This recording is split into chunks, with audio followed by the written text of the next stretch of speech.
Hello అండి, నమస్తే. Welcome to Shanmukh cooking recipes. నేను పద్మాని. ఈరోజు స్పెషల్ చేప జనవేపుడు అండి. చాలా బాగుంటుంది అనమాట. చాలా ఈజీగా చేసుకోవచ్చు. దీన్ని ఏ విధంగా చేసుకోవాలో, దీనికి కావాల్సిన పదార్థాలు ఏంటో చెప్తాను. ఆ విధంగా చేసుకోండి. ముందుగా ఒక బాండీ తీసుకొని అందులో ఒక 1/2 కప్పు ఆయిల్ వేసుకోవాలి. వేసుకున్న తర్వాత ఆయిల్ బాగా కాగాలండి. ఆయిల్ కాగిన తర్వాత ఒక ఉల్లిపాయ అన్నమాట, పెద్ద ఉల్లిపాయ ముక్కలు కట్ చేసుకొని వేసుకోవాలి. ఈ విధంగా వేసుకొని ఫ్రై చేసుకుంటూ ఉండాలి. ముక్కలు మాడుకోకుండా మనం గడితో తిప్పుకుంటూ ఉండాలి. అలాగే గోల్డ్ కలర్ వచ్చే విధంగా తిప్పుకుంటూ ఉండాలండి. ఈ విధంగా కొంచెం దీనికి ఆయిల్ ఎక్కువ పడుతుంది అన్నమాట. కాస్త ఎక్కువ ఆయిల్ వేసుకోవాలి. ఈ విధంగా తిప్పుతూ ఉంటున్నప్పుడు అందులో ఉల్లిపాయలు కొంచెం లైట్గా ఏగాయి కదా, ఏగుతున్నప్పుడు అందులో ఒక టమాటా అన్నమాట సన్నగా కట్ చేసుకొని, పొడవుగా కట్ చేసుకొని ముక్కలు వేసుకోవాలి.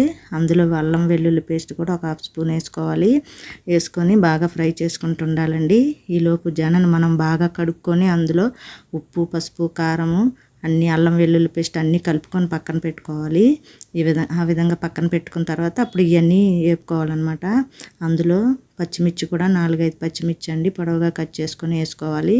అవి కూడా వేసుకున్న తర్వాత ఆయిల్లో వేపుకుంటూ ఉండాలి.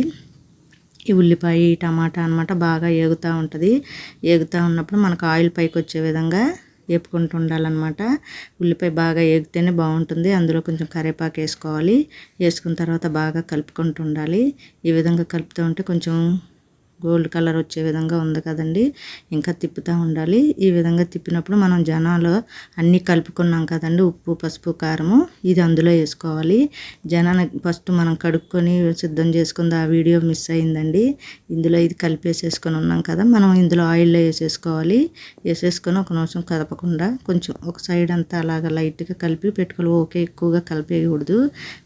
కలుపుకున్న తర్వాత మనం ఒక 5 నిమిషాలు వదిలేసి తర్వాత మళ్ళీ తిప్పుకోవాలి. ఇలా చేసుకొని వెంటనే ఫస్ట్లోనే గరిటతో గబగబా కలపకుండా ఒక్కొక్కళ్ళు అయితే అలా కలుపుకుంటారు. పొడుటు సన్నగా రావాలని అలా కూడా చేసుకోవచ్చు.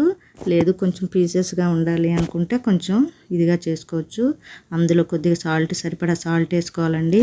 మనం జనంలో ఫస్ట్ కలిపినప్పుడు సాల్ట్ అవి వేసుకున్నాం కదా, చూసుకొని వేసుకోండి.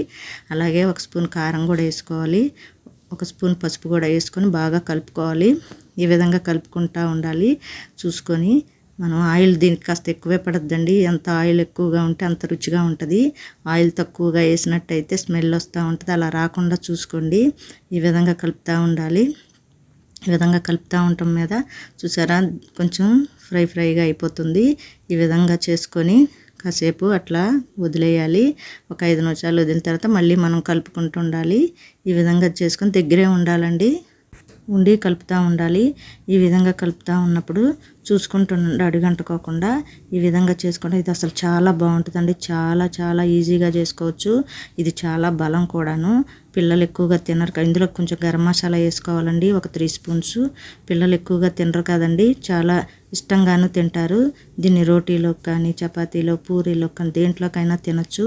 రైస్లోకి కూడా ఈ విధంగా చేసుకొని తినండి. చాలా బాగుంటుంది అనమాట. ఇంకంతేనండి, అయిపోవచ్చింది. ఈ విధంగా అయిపోయింది కదా, దీంట్లో మనం కొంచెం కొత్తిమీర జల్లేసుకుందాం. ఇంకా చివరిగా కొత్తిమీర జల్లి మళ్ళీ ఒకసారి కలిపినట్టయితే మనకు కొత్తిమీర ఫ్లేవర్ అనమాట దానికంటే బాగుంటుంది. ఫ్లేవర్ వెళ్ళి చాలా టేస్ట్గా ఉంటుంది. అంతేనండి. వేరే బౌల్లోకి తీసుకుందాం. అలాగే వేరే బౌల్లోకి తీసుకున్న తర్వాత చూసారా ఎంత బాగుందో, చాలా టేస్ట్ ఉంటుందండి. అసలు పిల్లలు అయితే ఉట్టిగానే తినేస్తారు బలంగానండి. పిల్లలు మామూలుగా ఫిష్ తినరు కాబట్టి ఈ విధంగా చేసుకోండి. ఇది కనుక మీకు నచ్చినట్టయితే లైక్ చేయండి, షేర్ చేయండి, సబ్స్క్రైబ్ చేయండి.